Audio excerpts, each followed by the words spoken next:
changed to strengthen the tracking of people who do have diagnoses of severe emotional or other related problems. But in this case, last night, as far as we know at the moment, the perpetrator was not on the radar screen of mental health authorities because he had not been diagnosed or been under treatment or had been identified as somebody who had been making threats to society previously. So he wasn't within the scope of the system. And also, Taiwan is a very open society. You can purchase knives. You could purchase knives for camping, for example. You could also even purchase the smoke bombs that he used. That was not a restricted device, but I would expect those laws to be strengthened in the aftermath of this incident. Sure. We do hope the same. Thank you for now, Mr. Feingold, for joining us and weighing in your opinion in this discussion. And with that, viewers, we now move on to news in connection to the Russia-Ukraine war. Now, Russian President Vladimir Putin's envoy Kirill Dmitriev says he is heading for talks to Miami as a new round of talks is aimed at ending the war in Ukraine. Dmitriev confirmed his travel in a social media post as United States officials prepared to meet Russian representatives in Florida. Ukrainian and European delegations are also in Miami for parallel discussions mediated by U.S. envoy Steve Witkoff and U.S. President Donald Trump's son-in-law, Jared Kushner. The talks mark a shift from earlier efforts when Washington held separate meetings with Moscow and Kyiv. However, Russian security forces and sources say that Dmitriev will not meet directly with Ukrainian or European negotiators, underscoring deep tension between the two sides. Moscow continues to argue that European involvement complicates peace efforts. The talks come a day after Putin vowed to press ahead with Russia's military campaign despite growing diplomatic pressure. Washington is pushing a peace plan that includes security guarantees for Ukraine. The territorial concessions remain a major sticking point in the peace talks.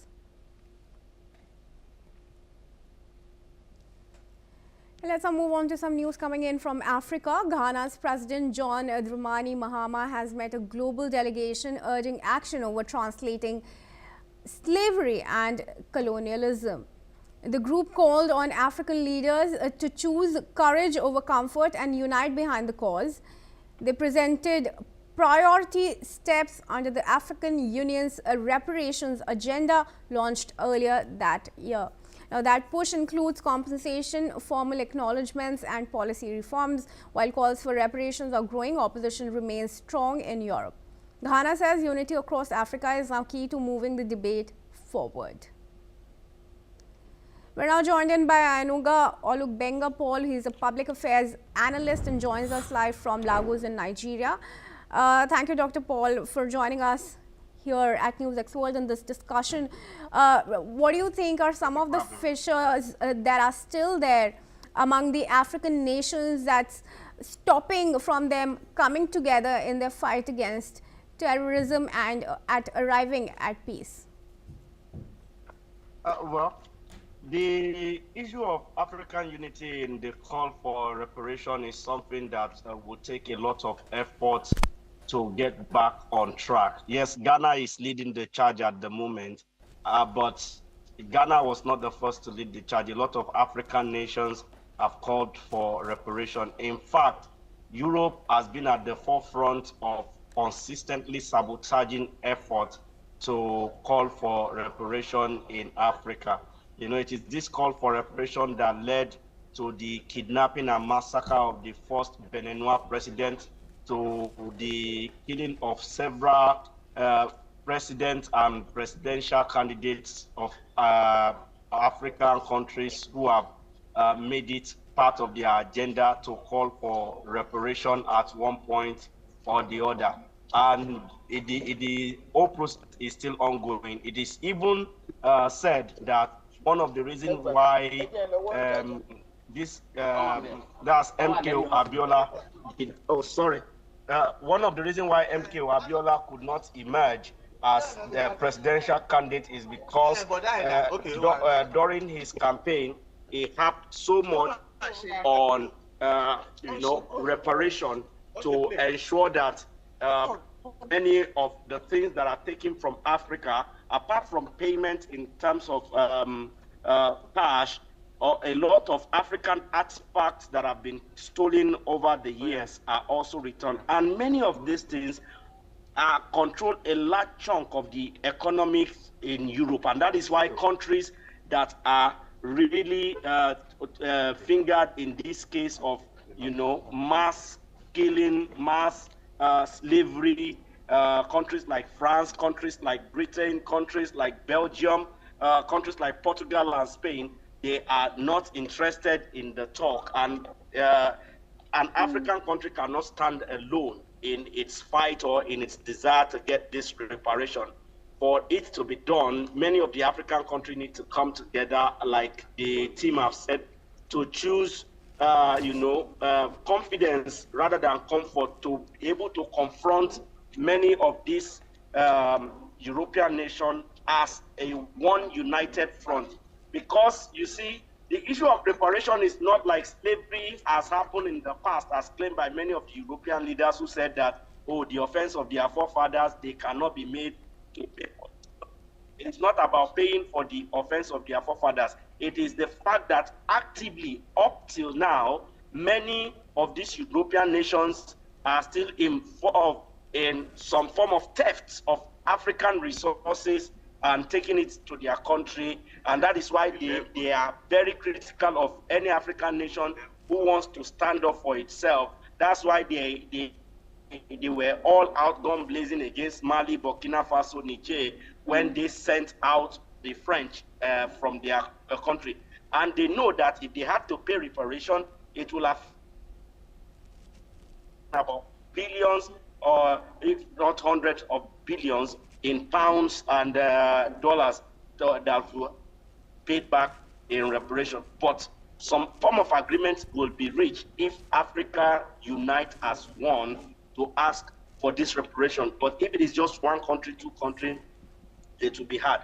But do we have the crop of African leaders that can lead the charge in terms of quality of the African leader? Ghana has been blessed that many of their presidents in the past, even when they speak, you will know that not only are they well read, they are also very well exposed compared to many other African nations where half-baked, juntas find their way into government by one way or the other, and so they will still dance to the tune of the oppressors because they need these oppressors that we are asking them to ask for reparation from to give their government legitimacy in their own country. And that is why it will be hard to get that united voice that we are asking for. But if we could, by one way or the other, get that united voice, Europe will listen.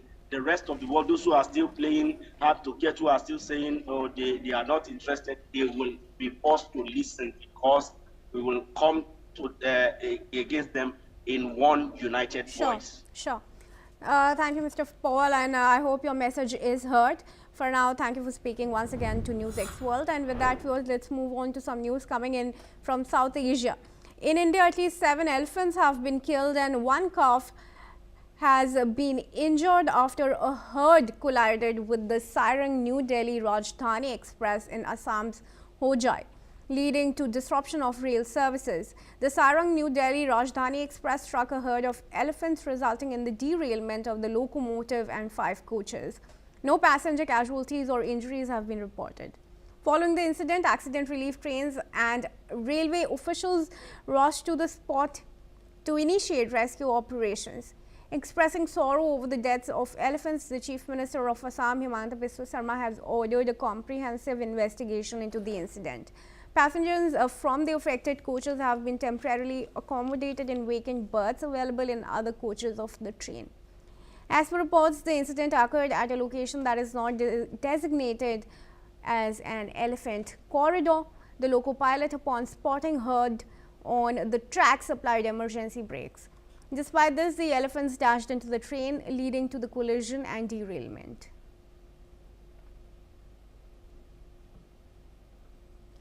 And viewers, moving on now, the social media giant Meta is reportedly developing 2 next-generation artificial intelligence models that could shake up the current hierarchy dominated by OpenAI and Google.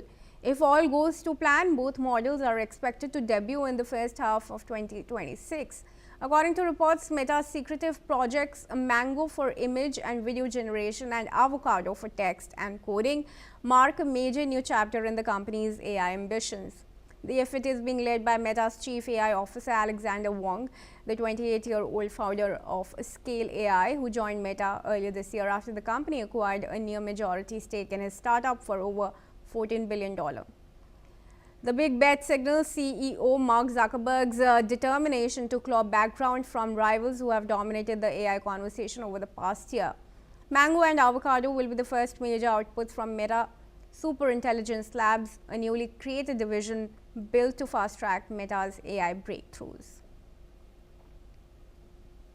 And that's all we have time for. Do keep watching NewsX World for more updates from across the world.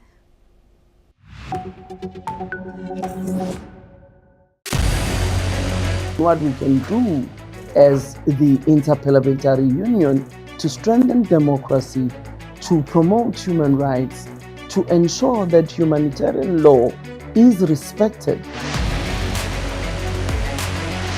UN Security Council needs a makeover, a comprehensive reform, and India deserves a position there, a role there. Prime Minister Modi during Operation Sindoor made it amply clear that war has never been India's choice. We are with the side of peace. We are neither neutral nor indifferent. We are with peace.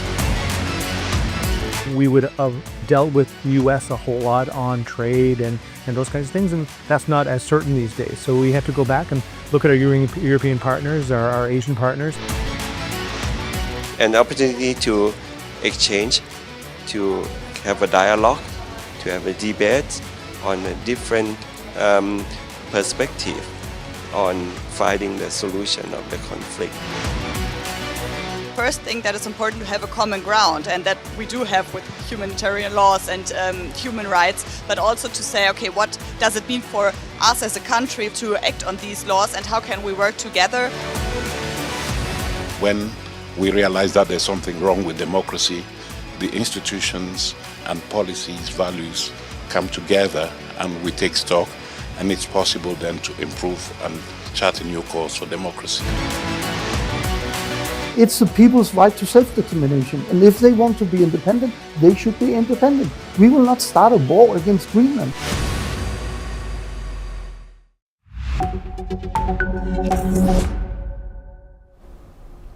Hello and welcome. I'm Sima Katauka and you're watching the World Report on NewsX World. Let's take a look at the top headlines of this hour.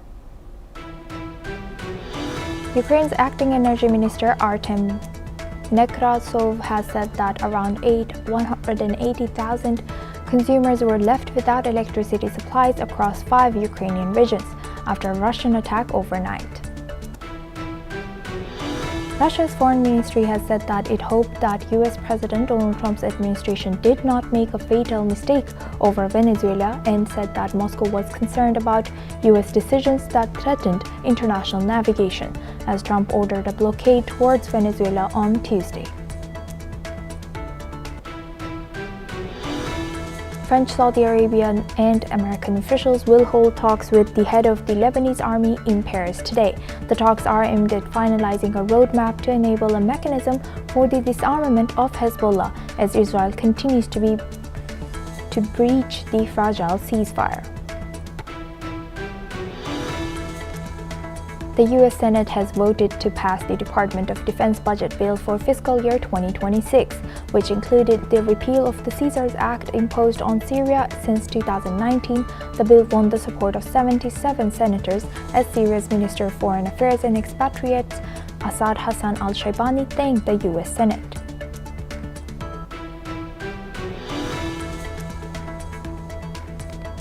The World Bank and Syria's Ministry of Agriculture has begun discussions on a support program aimed at addressing key priorities in the country's agricultural sector.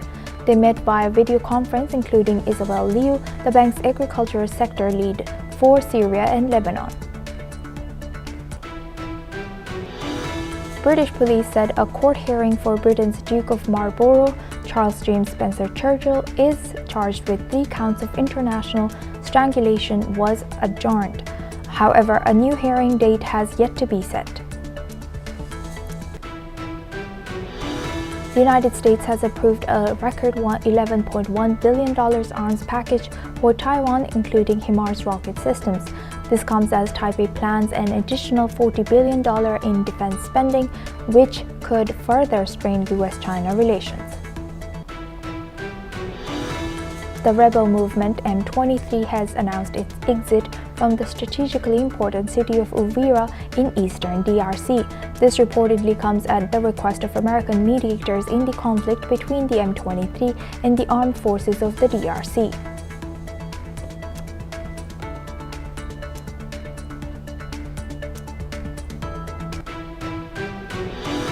Now for this hour, we start with Europe. Ukrainian peace negotiators are heading to the United States for talks with the American team on Friday and Saturday. President Volodymyr Zelenskyy has said, speaking on an audio WhatsApp media chat, Zelenskyy confirmed that the US team is already expecting them and that European representatives may also join. On the peace process, Zelenskyy has stressed that no final aligned peace plan currently exists. While the United States has discussed potential proposals with both Ukraine and Russia, he has emphasized that any aligned version of the plan has yet to be agreed upon. President Zelenskyy has reiterated the importance of international support to strengthen Ukraine in case Russia continues its aggression, highlighting the ongoing uncertainty in the negotiations. Now for this discussion, we welcome Professor Vasilin Popovsky. He's a professor and vice dean at Jindal Global Law School, joins us live from New Delhi. Thank you very much, Professor, for joining us again. Good to see you. Now, how do you think how aligned are European nations with Ukraine, and how do you think how aligned are Ukraine with the US right now? We had a very successful meeting in Europe, in Berlin, back on Monday this week. And as a follow-up now, the Ukrainian delegation is heading to Washington for meetings tomorrow and Saturday with the US team. In terms of conditions for the peace plan, we see quite a significant change from the initial plan of 28 points. Now the territorial concessions are no longer there. There are talks about security guarantees for Ukraine, and these are very firm. Well, there is no membership in NATO, but effectively the Article 5 protection of NATO treaties there in terms of any future attack by Russia will be regarded as kind of an Article 5 violations, and accordingly the NATO members will be supporting Ukraine for its territorial independence and political sovereignty. So basically, it will not be a full membership in NATO, but everything else in terms of security guarantees Ukraine will get. Also, importantly, the Ukrainian army will be of the size of 800,000 soldiers, which is the biggest in Europe. It's much bigger than Germany.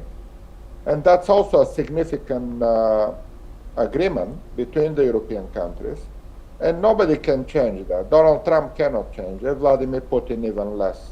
What the Europeans decide that back in Monday this week will be there, and that's good for Europeans as well, because they need their own security to be protected against possible Russian attack in the future.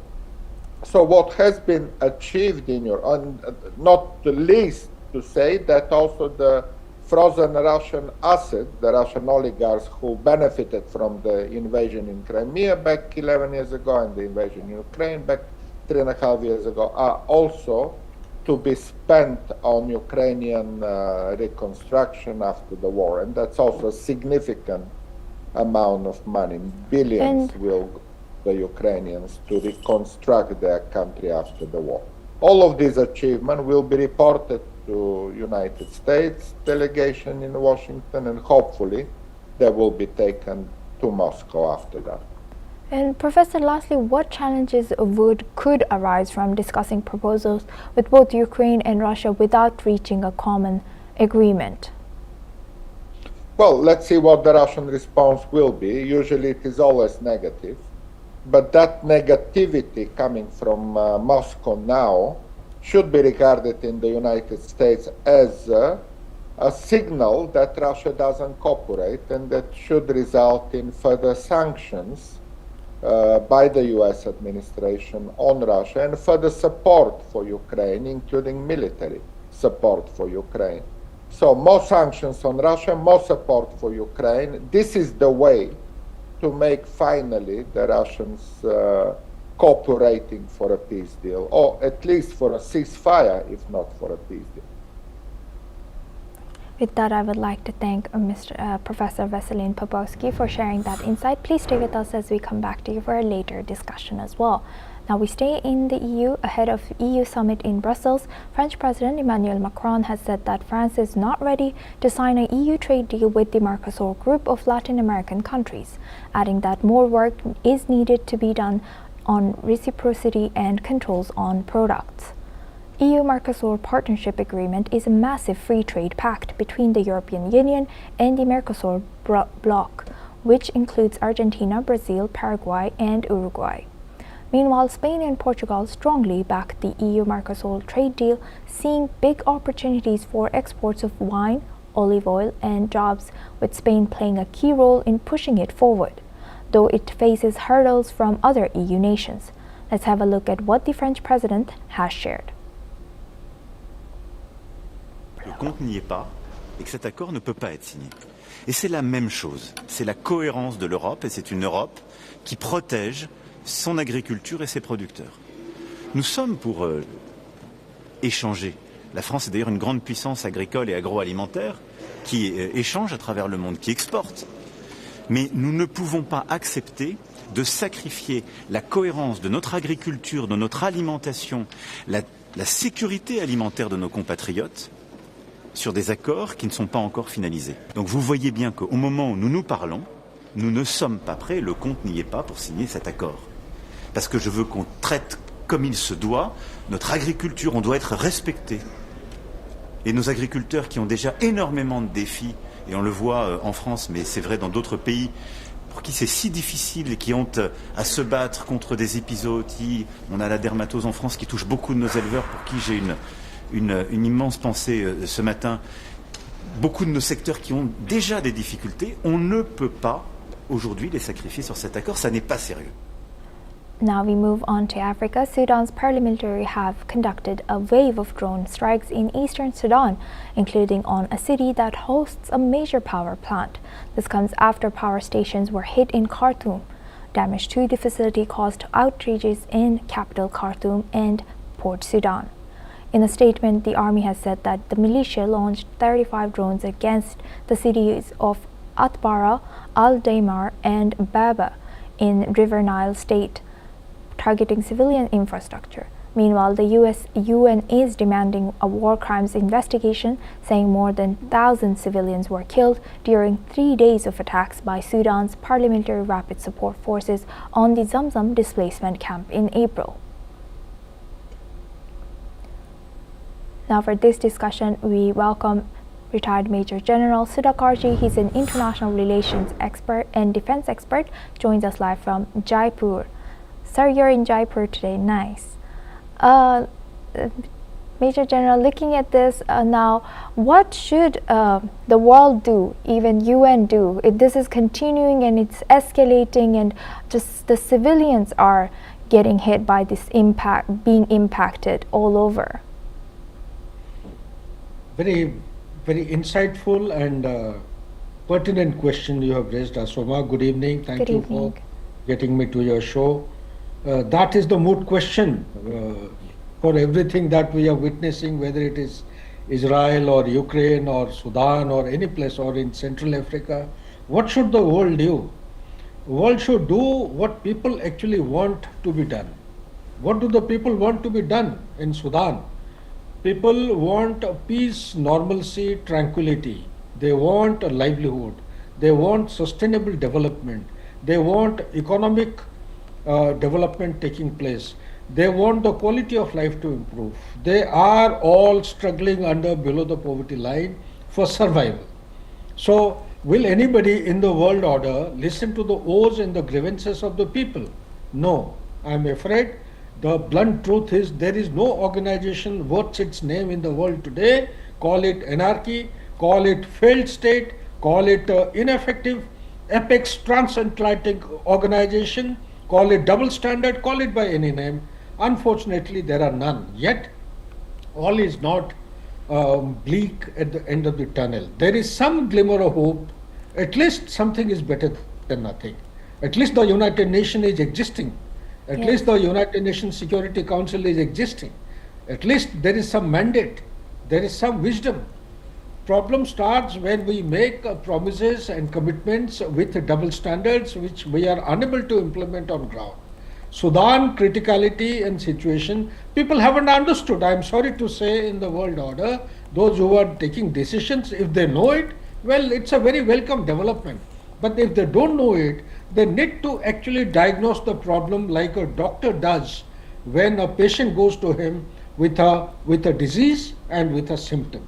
What is the main disease in Sudan taking place?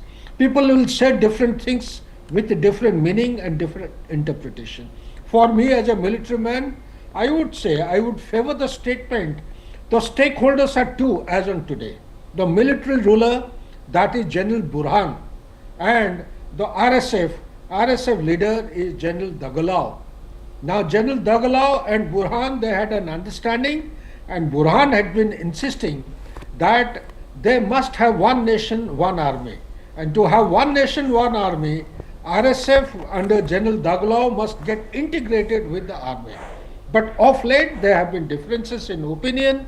The General Dagalau or the RSF does not want to get integrated, and he wants to have independent and autonomous responsibility to discharge his mandate.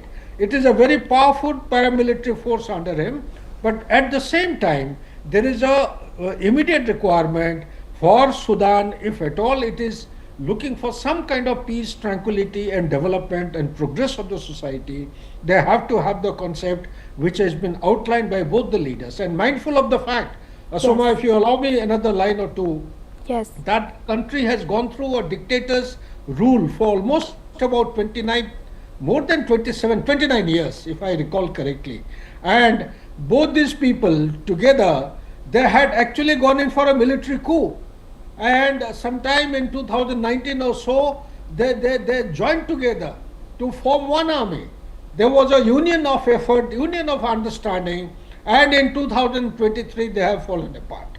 So what has happened? If Donald Trump has come in, Saudi Arabia has requested, UAE has requested to America, please help us stop this war. So why Saudi Arabia and UAE are interested in stopping the war? If they don't stop the war, then across the Red Sea they will keep having all the jihadis and terrorists, swimming across or sailing across, and they come to the banks of Saudi Arabia. They play merry hell. That is the biggest danger. There is going to be a migration of population.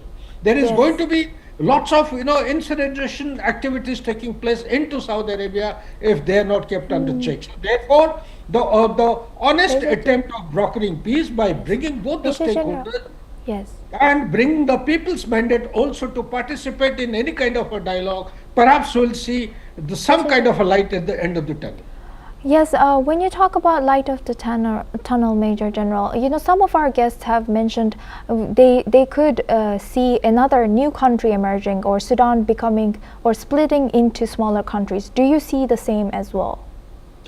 Quite possible, but in the present, you see, every challenge, every situation presenting in the world will transit through a short-term, a medium-term and a long-term spectrum of activities.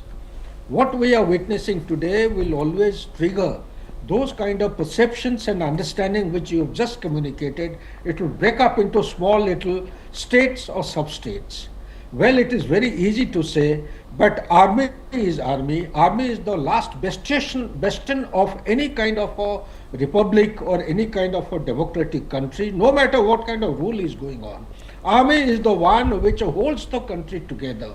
As long as my understanding, my take is, the army is existing, whether it is General Burhan or anybody else, I personally feel that short-term challenges will be overcome effectively he will be able to galvanize the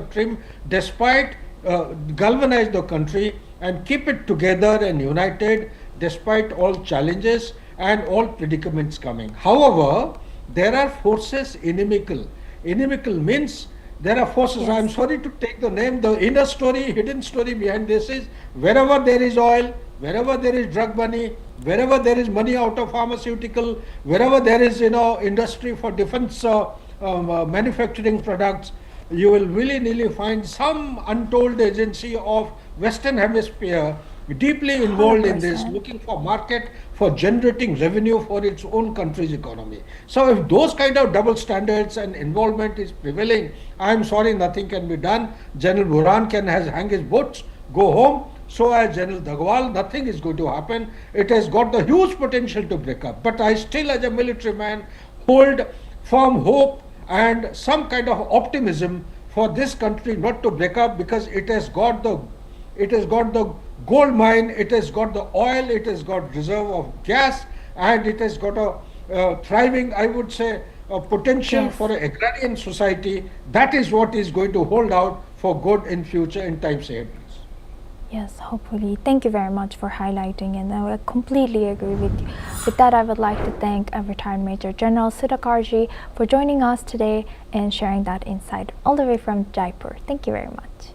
Now we move on to Australia. Australian police has intercepted 2 cars in Sydney after receiving a tip that a violent act may have been planned in an operation that comes just days after the deadly Bondi attack.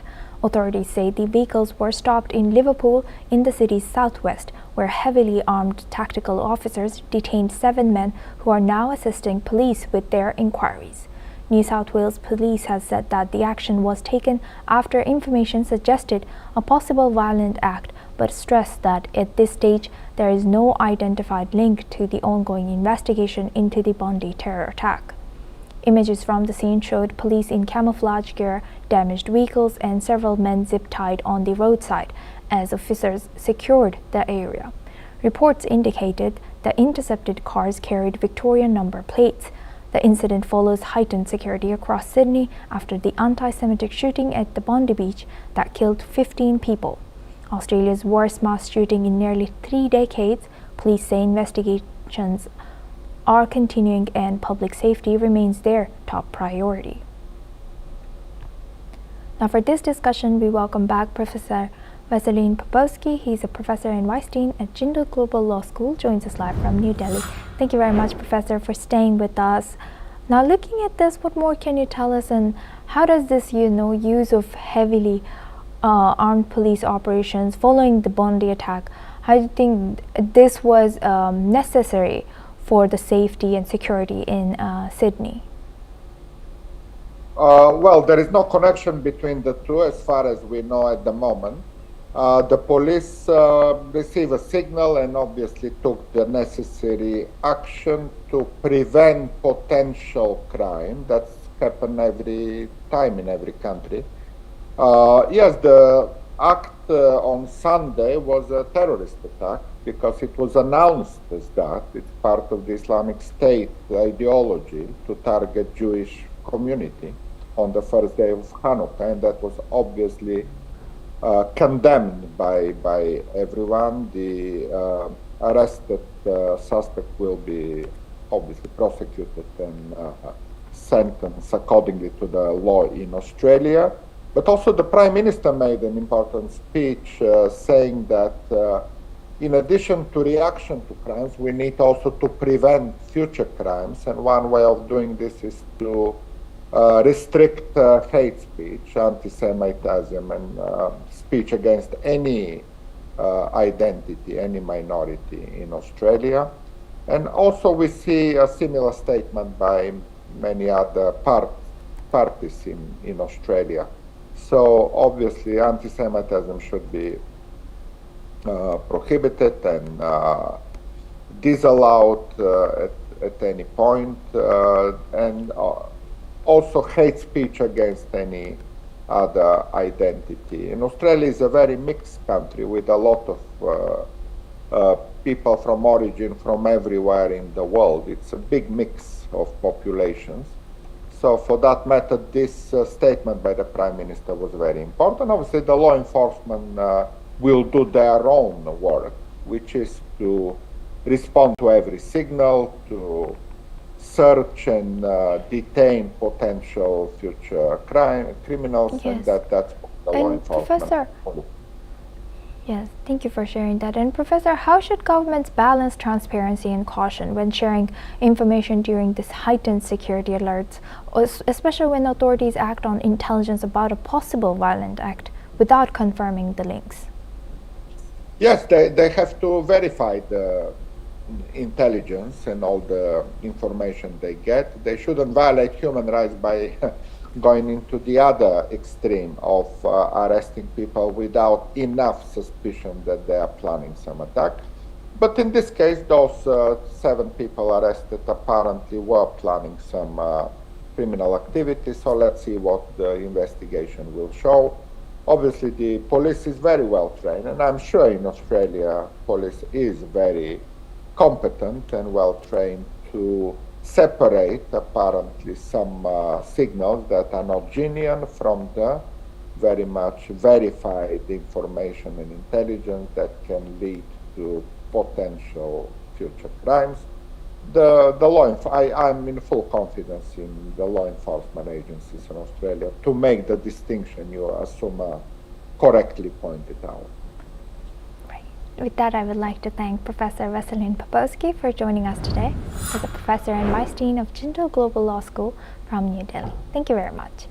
Now we move on to our next news. Micron Technology's share rose to 9% in pre-market trading after the US chipmaker delivered an outsized quarterly profit forecast, underscoring its leadership in the high bandwidth memory chip market as prices surge. Micron is one of the only 3 major suppliers of high-bandwidth memory chips alongside Samsung and South Korea's SK Hynix, as the chips are pivotal for training and deploying generative AI models.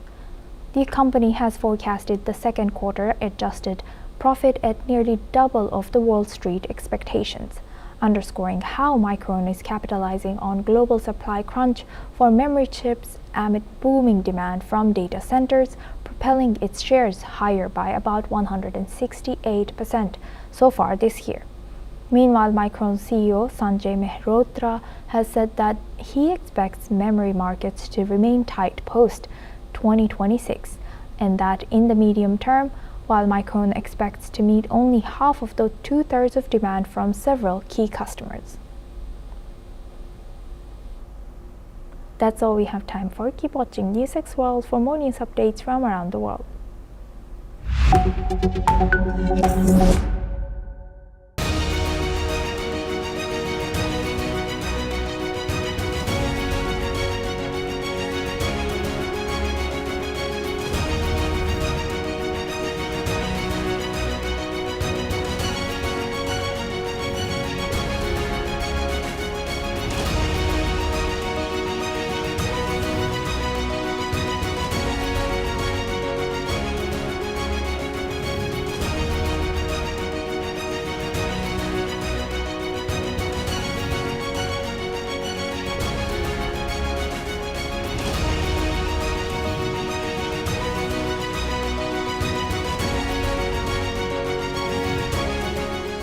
In the midst of this, life persists. In the midst of untruth, truth persists.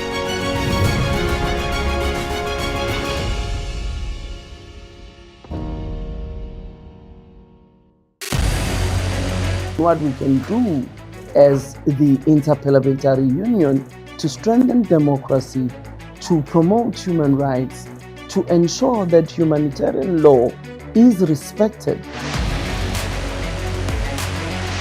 UN Security Council needs a makeover, a comprehensive reform, and India deserves a position there, a role there.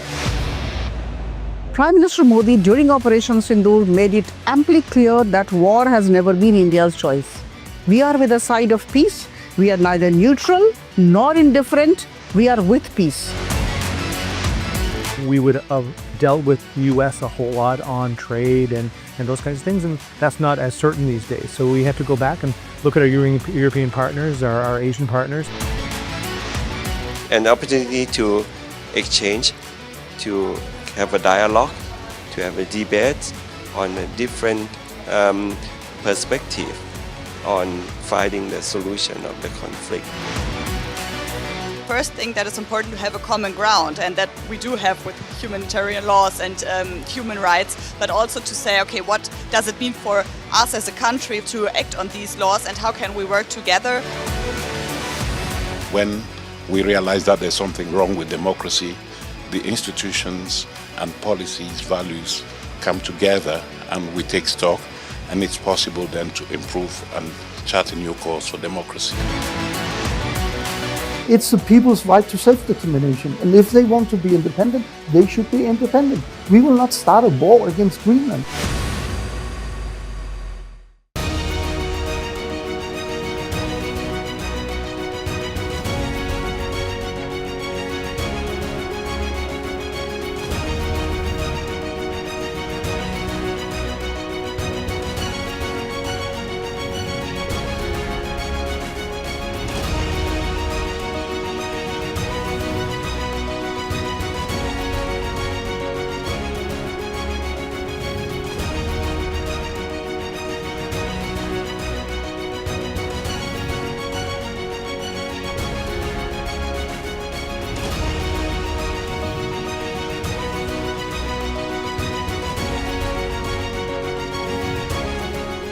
In the midst of this, life persists. In the midst of untruth, truth persists.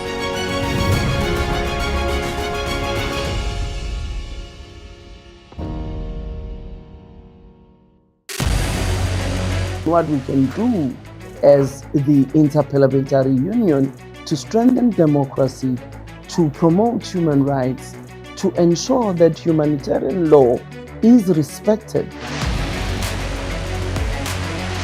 UN Security Council needs a makeover, a comprehensive reform, and India deserves a position there, a role there. Prime Minister Modi during Operation Sindoor made it amply clear that war has never been India's choice. We are with the side of peace. We are neither neutral nor indifferent. We are with peace. We would have dealt with US a whole lot on trade and those kinds of things, and that's not as certain these days. So we have to go back and look at our European partners, our Asian partners. An opportunity to exchange, to have a dialogue, to have a debate on a different perspective on finding the solution of the conflict.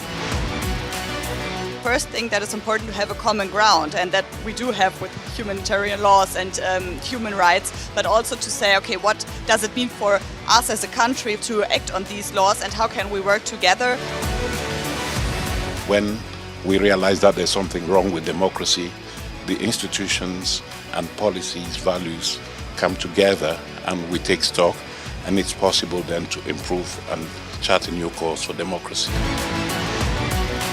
It's the people's right to self-determination, and if they want to be independent, they should be independent. We will not start a war against Greenland.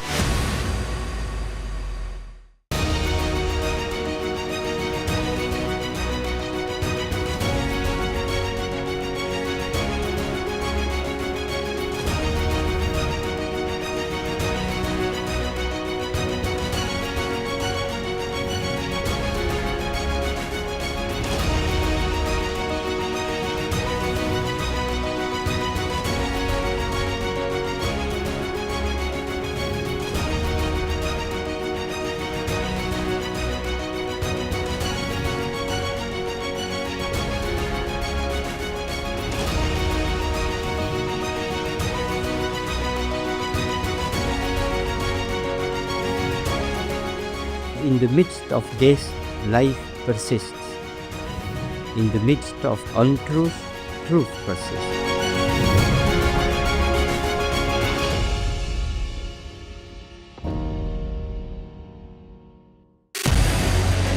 What we can do as the Interparliamentary Union to strengthen democracy, to promote human rights, to ensure that humanitarian law is respected. UN Security Council needs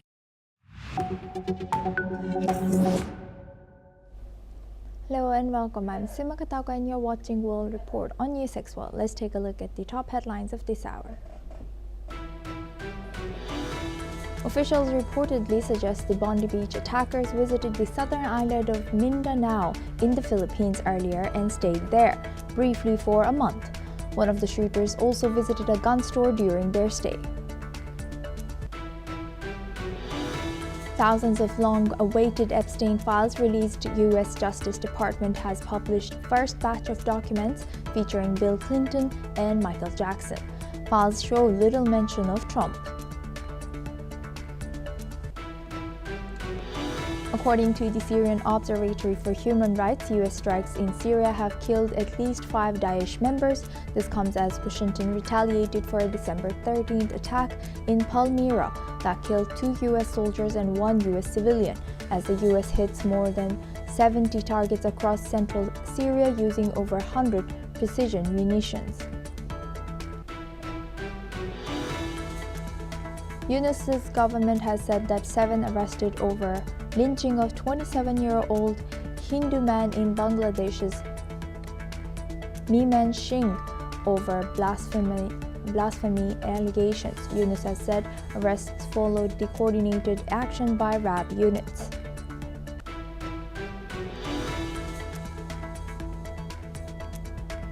Jailed ex-Pakistan Prime Minister Imran Khan and his wife Bushra Bibi are sentenced to 17 years in jail in the Tosha Khana corruption case linked to corruption in sale of state gifts. According to Ukrainian media, Russian missile strike on port infrastructure near Ukraine's Black Sea city of Odessa late on Friday has killed 7 people and wounded at least 15 people. U.S. Secretary of State Marco Rubio admitted setbacks in the peace deal between the Democratic Republic of Congo and Rwanda, despite President Trump claiming the conflict has ended. However, fighting continues as M23 claims they still hold 2 provincial capitals in eastern Congo. Document shows next period's China unit switches to local firms for wafer supplies. This is after the Dutch firm stopped supplying raw materials after corporate dispute. Now for this hour, we start with EU and Mercosur. Representatives of the South American Mercosur bloc met in Brazil on Friday as European Union diplomats signaled that a long-delayed EU-Mercosur trade deal could finally be signed on January 12th. The agreement, under negotiation for more than 25 years, aims to create the world's largest free trade zone linking Europe with Argentina, Brazil, Paraguay, and Uruguay. The deal was expected to be sealed this weekend, but has been postponed amid strong opposition from farmers, particularly in France and Italy, who fear competition from cheaper South American agriculture imports. EU officials now say they are working towards a signing ceremony in Paraguay next month, when sufficient political backing is expected among the EU's 27 member states. European Commission President Ursula von der Leyen has expressed confidence the deal would secure majority approval, while Mercosur leaders stressed patience but warned Europe's internal delays cannot be endless. The pact would boost EU exports of vehicles, machinery, and alcohol, while easing South American access to European markets for meat, sugar, and soy. Despite protests and political resistance, supporters such as Germany and Spain say momentum is building and expect the agreement to move forward within weeks. Now for this discussion, we welcome Dr. Satoru Nagao. He's a fellow at Hudson Institute, joins us live from Tokyo. Thank you very much, Dr. Satoru, for joining us again. Good to see you. Now, how significant do you think of a breakthrough this is, and what do you think led to this breakthrough? This trade deal is one of the diversification of the trade partners for both sides. for EU trade with many countries at the same time, but mainly they trade with the US and the Western countries are main. But at the same time, recently, they feel diversification is important to make EU more independent and in the international stage. And in case of the Brazil or Mercosur countries, 4 countries, indeed it is the same situation because of course they are located in Latin America, means that trade with other Latin America countries are main, but at the same time diversify the trade partner is avoiding the risk of the escalating US-China competition. So especially currently the President Trump tried to show the strong influence in the American continent, including these 4 countries. So in this case, this country, of course, they want to cooperate with the United States. At the same time, they want to diversify the trade partner. So both sides, EU side and Latin American side, want to diversify the trade partner to show their presence in the international stage. And in this case, they agree, they share the same interest. That's why they want to conclude just now. What do you think are still the sticking points, including the farmers' opposition in EU? Yeah, in this case, a little bit concerning point because both of the EU side and Latin American side are main supplier of the agriculture products. So they do not wish to destroy their own agriculture sector. So that's why how to manage or how to find a way of the coexistence is needed. So they need to find the market outside of this region. Because of this, they want to avoid such kind of mutually destructive agreement. So that's why they want to find a way, and the details they are still under negotiation. But because they expect it will slow by next month, that's why they have already published the date of the agreement, which is January 12th. So that's why these differences are not so serious, I guess. Yes, indeed. Thank you for highlighting that, Dr. Nagao. Please stay with us as we come back to you for our next discussion as well. Now, moving on to Asia. China's Special Envoy Deng Xijun has visited Cambodia, urging Phnom Penh and Thailand to de-escalate deadly border clashes. The push comes as the United States and China renew efforts to restore a ceasefire ahead of an ASEAN meeting on Monday. More than 60 people have been killed and over 500,000 people have been displaced since fighting resumed in December. Meanwhile, U.S. Secretary of State Marco Rubio has said that Washington is cautiously optimistic the two sides could return to compliance by early next week. Now for this discussion, we welcome back Dr. Satoru Nagao. He's a fellow at Hudson Institute, joins us live from Tokyo. Thank you very much, Dr. Nagao, for staying with us. Now looking at this, what's the leverage or what's the motive and also influence of China in this case? Yeah, in this case, China is indeed key to agree the ceasefire between Thailand and Cambodia. Because in July, we can remember July this year, the ceasefire agreement has happened. That time, along with the ASEAN, both US and China joined this agreement. But in the October, when the President Trump visited Malaysia, that time only US and ASEAN joined the agreement, ceasefire agreement of the joint declaration between Thailand and Cambodia. So, viewed from the United States, this is a good situation, and the US pushed China out from this negotiation because so US showed strong influence in the Southeast Asia. But viewed from China, this is not comfortable, of course.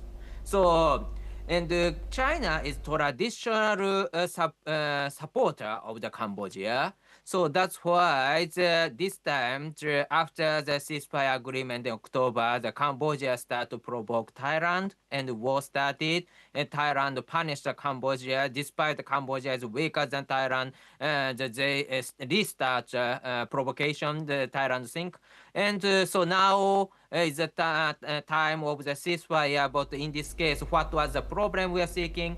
Indeed, there's a possibility. China complained a lot, and China support Cambodia to attack Thailand. Is one of the scenario we can guess.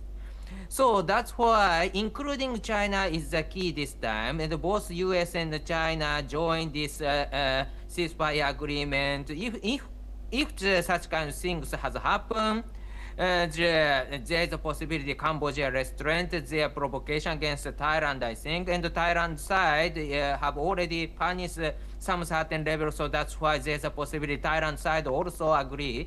Thailand is a traditional ally of the United States, and now they have already punished Cambodia certain level. So that's why there's a possibility along with ASEAN, Malaysia, both US and China join to arrange a ceasefire between Thailand and Cambodia could happen.